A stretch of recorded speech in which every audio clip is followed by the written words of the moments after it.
What's up, little babies? It's your girl Neek, and I'm back with another video. And you already know what to do. Go ahead and hit the like button and subscribe button if you're new. Now let's get right into it. Now, I don't think anyone saw this coming, but Obi was the one who ultimately saved Tariq's life. If he would have never tipped Brayden off and told Brayden that Noma and Drew and Effie and Tariq would have been a goner, man. He would have been gone. I like the way they shut them lights off and Brayden came in there and just started spraying shit up. Like, I love that about Brayden because this episode, well, that particular part reminded me of Ghost and Tommy.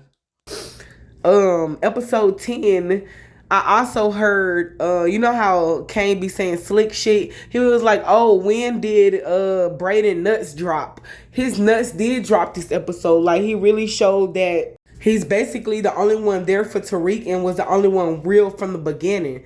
Now, everyone knew not to trust Effie for some reason, but no one could put their finger on it. But she done snitched to Noma and told Noma that, yeah, I gave Tariq the information about your daughter. Now he's gonna try to use her to get out the game.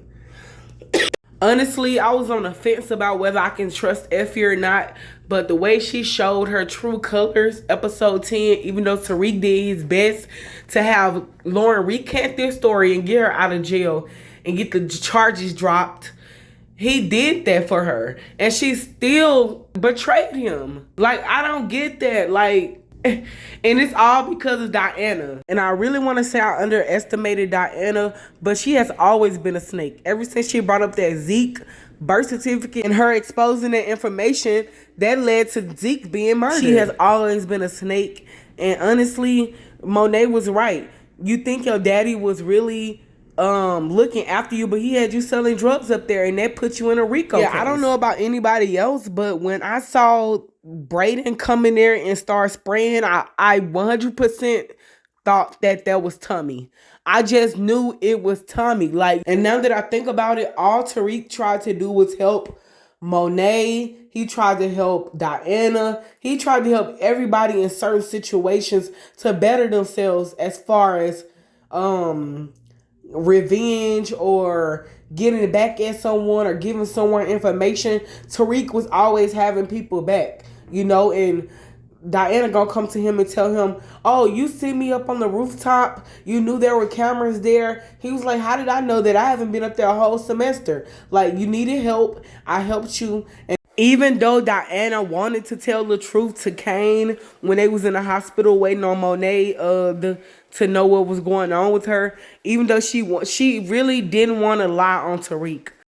To sum all of this up, Tariq and Brayden is now against the Tejadas, Effie, and Noma. Sadly, this is what Kane wanted all along. You know, he always wanted everyone to be against Tariq. He always wanted a reason to shoot and kill him because he was the one that was about to pull the trigger on Tariq. So, damn, man, I wish he would never went like that because Kane is oblivious. He don't even know that. Number one, Drew and Diana tried to kill Monet. And number two, they went behind his back and they didn't tell him what was going on. If he figured it out, it's a wrap for both of them, you know, especially if Monet is still alive. Then it's going to be Monet and Kane against Drew and Diana. I don't know, guys. It can go in so many ways.